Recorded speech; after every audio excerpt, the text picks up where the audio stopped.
Welcome back to the Kosi Arsenal channel. My name is Kosi. Welcome back to a brand new video. Fabrizio Romano has confirmed that Arsenal are signing a striker this summer, but after that they are going straight for a winger. And he says Nico Williams is just one of the players Arsenal have in their list. They have so many players they're looking at: Anthony Gordon, Rafael Leao, Anthony Semenyo, Leroy Sané, and a couple of others. So in this video, we talk about all the players in the list of wingers Arsenal are tracking. Why are some of them very good? And why are some of them just a waste of time? Hit the like button, subscribe to the channel as well. Let me know if the Nico Williams deal in some world didn't happen. Which player would you rather?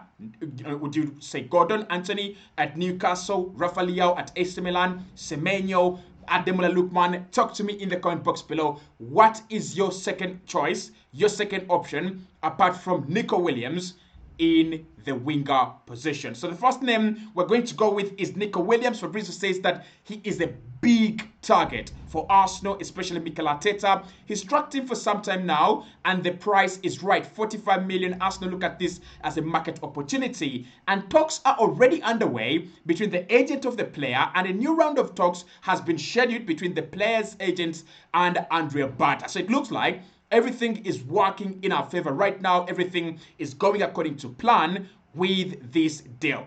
But what does Nico Williams really bring to Arsenal, and what would we be getting by signing him? These are his specifications, and this is the good side. First and foremost, he's got the pace, and we know Mikel Arteta, his wingers have got to have that pace. Saka is a pacey player. Martinelli has sheer raw pace. And Trossard, even if he's turning 30, 31, he's got that pace as well. He's got that burst of pace as well occasionally that I like about him. So Nico Williams is just a 22-year-old player with sheer raw pace. We have seen him for Spain.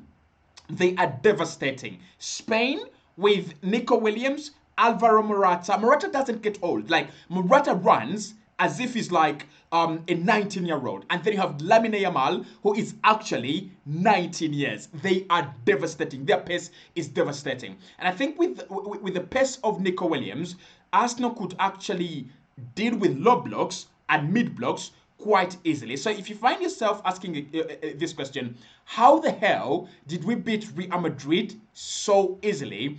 It was because of the energy and the work rate of Declan Rice and Martin Odegaard. They used to peel off from the midfield, just going into the wide areas and just causing a lot of havoc for Madrid by driving into those areas time and time again. And that is what the likes of Nico Williams would actually do. They're he's a very, very pacey player. He's a very good player on the break, on the transition. I mean, we've been complaining about Arsenal. Our transitions are not coming out. I mean, you know, we start the counter-attack very quickly, very well, and then it slows down. So with players like Nico Williams, you don't have to slow down. I mean, you've seen him at the Euros. He will pick up the ball, run and run and run. I mean, he reminds me of Diaz at Liverpool. Like, it's one of those, and Anthony Gordon, we'll talk about Anthony Gordon, but it's one of those players that you're going to throw the ball at, he picks it up and runs and commits to the run until he is in the penalty area. Then the other thing I like about Nico Williams is his creativity. He's one of the players that are not really very selfish. He's got that ability to get his head up and look at runners and look at players, you know, arriving into the penalty area. It is something I don't like about Gabriel Martinelli, and I think he's working on it. Martinelli plays with his head down, and on so many occasions, I have looked at Gabriel Martinelli in possession, and maybe Saka has made a run, maybe Odegaard has made a run, and maybe someone has made a good run. And Martinelli can't pick them out because his head and his mind is looked down and burst with pace. Now, I don't have a problem with that, but at times you've got to look up occasionally and look at what is around you. Is anyone making a good run so that you can actually create a good chance for them? So that is Nico Williams. He's got that ability to create for others. He's going to drive at players. 1v1, he's devastating. You don't want to meet him in 1v1 situations. He's a devastating player. So he's gonna beat you in 1v1s like Saka, arrive in the penalty area, and he's going to pick out any runner, either Martin Odegaard or Declan Rice arriving at the penalty area, or your Victor Gyökeres in the middle of the box for a tap-in. That is Nico Williams. The other thing that I like about him is I think he could be the Saka that we've been working for and waiting for on the left-hand side. So when you think about Saka and the way Arsenal over-rely on him, that's because we don't have a reliable player on the left. And this is not to undermine Gabriel Martinelli, but think about Liverpool when they had Mane and Salah. And think about Liverpool when they have Diaz and Salah, right? Diaz is a really good player, but not as effective and reliable as Salah. So you find themselves going through Salah these days all the time, whereas when Mane was there, Mane was just effective and reliable. So they would go through Mane 50 times and they would go through Salah 45 or 50 times. But now, Arsenal find themselves going through Saka and Liverpool find themselves going through Salah because you don't have that player that is at the same level as Saka or Salah. So I think Nico Williams, again, could provide us with that option. Now, the downside to this deal is, first and foremost, the competition is going to be too stiff. It's already very stiff. We are talking Bayern, we are talking Chelsea, we are talking Liverpool, we are talking whoever wants a winger is saying, but Nico Williams is just 45 million. We can get the deal done. Of course, the player is willing to move to the Premier League, but that doesn't change anything, right? Even Bayern will want to get a piece of him. Also, negotiations are going to be very hard with Atletico Bilbao. First and foremost, they don't want to negotiate with anyone early. Second, they know they've got the treasure. They're going to ask for a lot of money. Like, if you don't trigger the release clause, and maybe clubs come in sweeping in, they're going to ask for like 70, 80 million. And rightly so. He's such a wanted prospect on the market. And finally, I think Nico will need some time. I don't know whether this is true. I mean, a few people have looked at him and they're like, he's ready for the Premier League. But still a huge jump from the Spanish La Liga to the Premier League. It's still a huge, huge jump. Now, a few players have come here and it has worked out. Santiago Gonzalez Cazorla, just Fabregas as well from Barca to Chelsea. It has worked out. Martin Odegaard, Madrid to Arsenal, it has worked out. And then we've had a few flops, actually quite very many flops as well, right? So it's a huge jump. Whether he can make it in one season and then start running right away, we wait to see. Next one on my list is Anthony Gordon. Now, Anthony Gordon, I am not 100% sure Arsenal are all over this deal because it is 70 to 75 million and it could even rise higher as Liverpool are there. Now, we are being told that Andre Barta is a big admirer of Anthony Gordon and so is Kosi. I love this guy. Like, he is the traditional winger that Arsenal are looking for. You know, if you don't want to play with an inverted winger on the left-hand side, the way Mikel Arteta wants to do it, he doesn't want players to be inverted on the right and on the left. He wants Saka to be inverted and then a natural left footer on the left-hand side. I think Anthony Gordon fits that profile very well and he does everything. So the first thing that he comes with is that ability for you to get a Premier League proven player who has been devastating Premier League defenses, including Arsenal's, at your hands. For 70 million, you get Anthony Gordon. The fact that he's Premier League proven means that there is a little bit of less risk, right? He's played against many of these players. Could maybe the pressure of an Arsenal team trying to win the Premier League get to him? Maybe not, right? We don't have enough evidence to condemn him. But he's Premier League proven. He's done it in the Premier League. He's done it at Everton, and it was fantastic. And he's done it at Newcastle. And Newcastle, to be honest, is miles above Everton. Like, right now, Everton is a relegation-stricken team.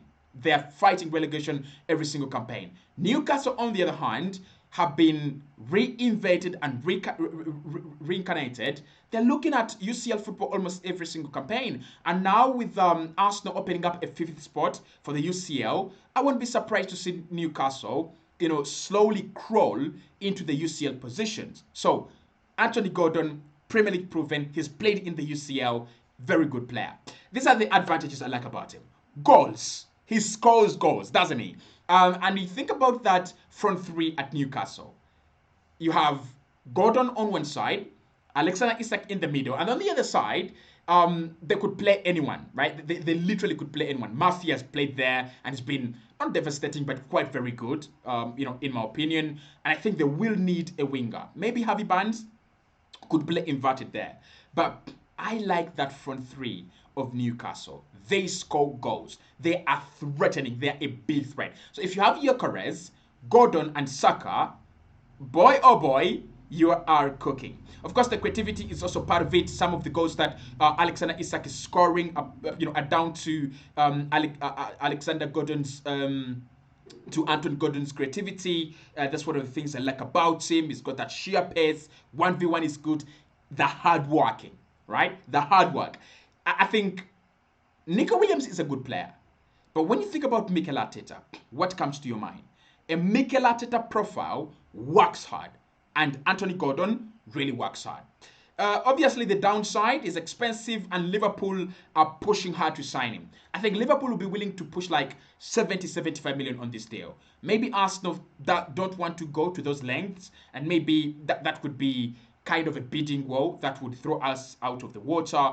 But I like him. 70-75 million, too expensive? Maybe not too expensive, but it's going to come with this English tax, right? That English player premium, where you literally have a player who's worth 60 million. For me, Gordon is worth 60 million, and he's going to cost you 80 million just because he's English and he's doing very well.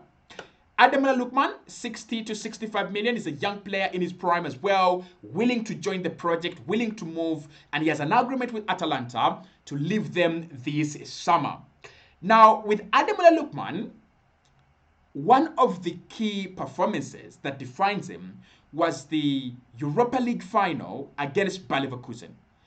That performance, a hat-trick against Bayer Leverkusen, he was scoring a hat-trick in a final against the world's most informed team at the time, Bayer Leverkusen under Xabi Alonso. Boy, oh boy, that was filthy, like absolute filth. So with Lookman, this is what we know. First and foremost, he's a quick player. He loves bending them outside the penalty area. And I think, if I'm not mistaken, he did score 2 goals. He scored 2 out of the 3 goals against Bayer Leverkusen outside the penalty area. So he's got that ability to score a lot of goals outside the penalty area. And that is something that Arsenal could work with. I mean, you have Odegaard, who's been doing that. But if you have a player like Lookman, you're sure someone is going to bend it in any point in time. I think Trossard had come with that right from Brighton, but then, getting integrated into the Mikel Arteta system kind of killed that out of him. So I like the goals about him. He's not as creative very much because he's a selfish player. He loves to be on the ball very much, himself, and he loves trying to shoot. Right? That's one of the things that will annoy Mikel Arteta very much. But he's in his prime, and players in his prime or in their prime is what we need right now. The downside, I kind of feel like he's a little bit overpriced at 65 million. He's a little bit overpriced. Maybe it's because of that Europa League final, right? It's the performance still looming around him. Still a little bit overpriced. It's good. He has a very good 1v1, but I don't like the fact that he's too selfish. I just don't like it. Yes, he scores goals, but he doesn't have to be too selfish, honestly. Rafael Leao at AC Milan, still in Italy, 80-90 million. He's the most expensive one on this list. Now, I think Milan usually sell, but will they sell Rafael Leao right now? Maybe yes, maybe no. They have a civil war going on, at the club, and maybe that's going to cause split opinion between selling Rafael Leao and keeping him and their best players.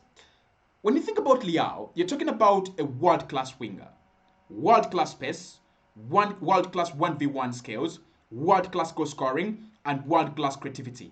He is better than any player on this list. I know many are going to tell you, Cassie, Nico Williams is a good player. Leao is a much better player, miles above anyone on this list. Apart from maybe a player like Fabrizio Arsenal right now, I don't see many players available. Fabrizio is not available, but I don't see many players that I would compare to Leao, especially as we go into the summer. So for me, a world-class player that's gonna get you goals, that's gonna assist your players. He's got the pace, he's got the 1v1 skills, can beat a man. Maybe it's a little bit selfish sometimes. He's a little bit too selfish. He holds on to it too much, and maybe that aspect of him slowing the game. And of course, he slows the game down in order to beat his man, right? He's a bit like Martin Odegaard. Like he's running and running and running, and then he freezes time in order to see a much better picture. That's what Martin Odegaard does, and that's what Rafa Leao is all about as well. And then the other options here, you have Anton Semenyo, 45 million at Bournemouth. Not a bad player. I'll take him in a heartbeat. Brand Buemo, 65 million. No chance. No chance. Like we're looking for a left winger. For me, Buemo, no chance. Matheus Cunha, 55 million. No chance. Again, no chance. Now, Matheus Cunha, the advantage is he's versatile. He can come in as a backup striker and then a backup winger to Gabriel Martinelli. Mohamed Kudus, 85 million. No chance. 85 million for me, for Mohamed Kudus. No. I think Arsenal could have taken that opportunity when he was still 45 million, 50 million. But now, at 85, he can go to Saudi Arabia. Thank you. Sane for free. If we can get a winger and then get Sane for free, nice. If Arsenal don't have the money and we have spent it elsewhere, Sane is a very good option. So let me know what you think about those options that Arsenal are looking at for the winger position.